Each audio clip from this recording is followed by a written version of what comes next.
Yep. Easy.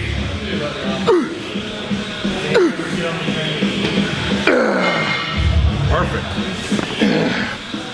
Josh Bryant here at Destination Dallas with the legendary Joe Robinson. Today we continued the series on breakdowns, and we hit chest and biceps.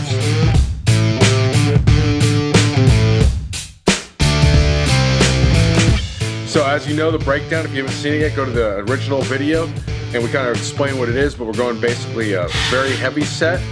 We're going a medium set, so very heavy, almost like power set, 4 to 6 reps.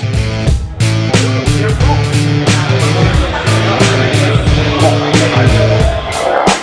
Come on. All day. Yep. Easy.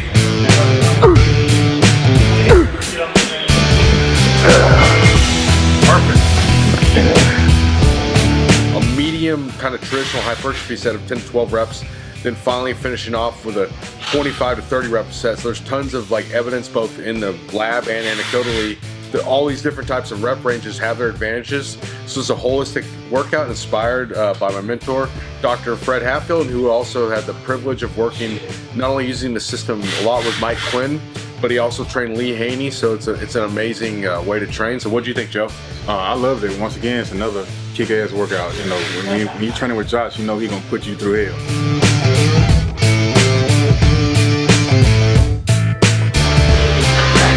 20. Yeah, come on. Come on. 3. Come on. Come on. Yeah. Yep. Good. Made it. Yeah, and one of the other things with me, normally how I train real fast, like boom, boom, boom, boom.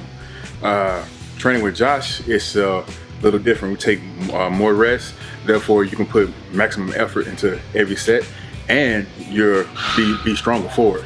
So that's something I'm learning and getting better at, and I can tell that it's working and it's helping my strength.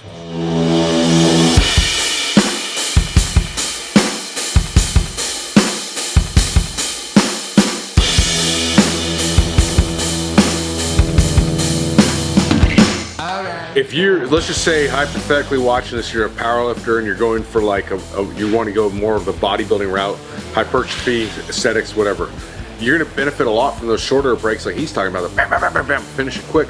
But somebody's primarily, it's not like Joe's, unless I'm mistaken, you're not like a powerlifter, switch over to bodybuilders, pure bodybuilder. So he's trained that way so often.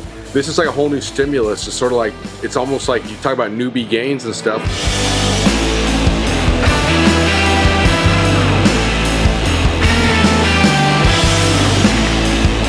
You're gonna get those newbie gains if you're not accustomed to the stimulus, and he's not. So that's gonna be huge. So watch out. But I mean, this is gonna be a huge benefit for him. And it's sort of the exercise we picked today. Obviously, we've talked incline dumbbell press at a 20 degree there. It's just kind of keeping it at that angle where it's not so high that it becomes, a quasi shoulder press. Okay, and then we hit one of the dips, get a good forward lean, and so on the dumbbell press, you got up to 160s a day for the top set.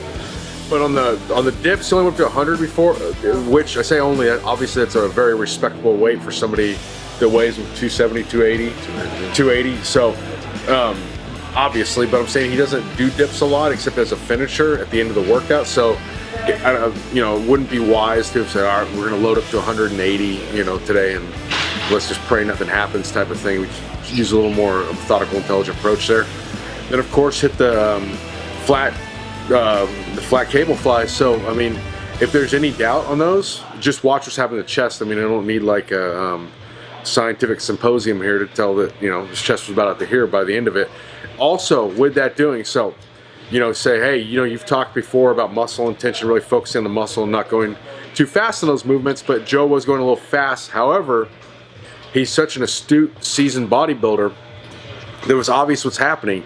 He has such good muscle intention that, I just got the hell out of the way and let him do what to do once I told him what to do. I was like, hey, you're doing that style. Well, obviously what's we were going to happen is happening. So that's why we did it that way. With the different, say, elbow flexors, because we're not just specifically biceps. But anyways, so we started off with a kettlebell towel curl. Okay, we were gonna actually start off with the drag curls on the Smith machine. However, that was taken, so instead of waiting around for that, we just decided to go into this. And what you do is you grab that. So you set felt forearms. I mean, everything else. Yeah, it's basically you'll see is a thick piece of towel. So it's right here. Yeah, this thing right here. And it causes your grip to be bigger. And so when you're doing those curls, you feel it not only in your biceps, but you feel it all the way down your forearm. It builds everything up. And the brachialis too, so that's sort of one of the unsung heroes of the elbow flexors to really make your quote unquote biceps maximum size. So a lot of bodybuilders will immediately get bigger biceps, quote unquote, by hitting the brachialis.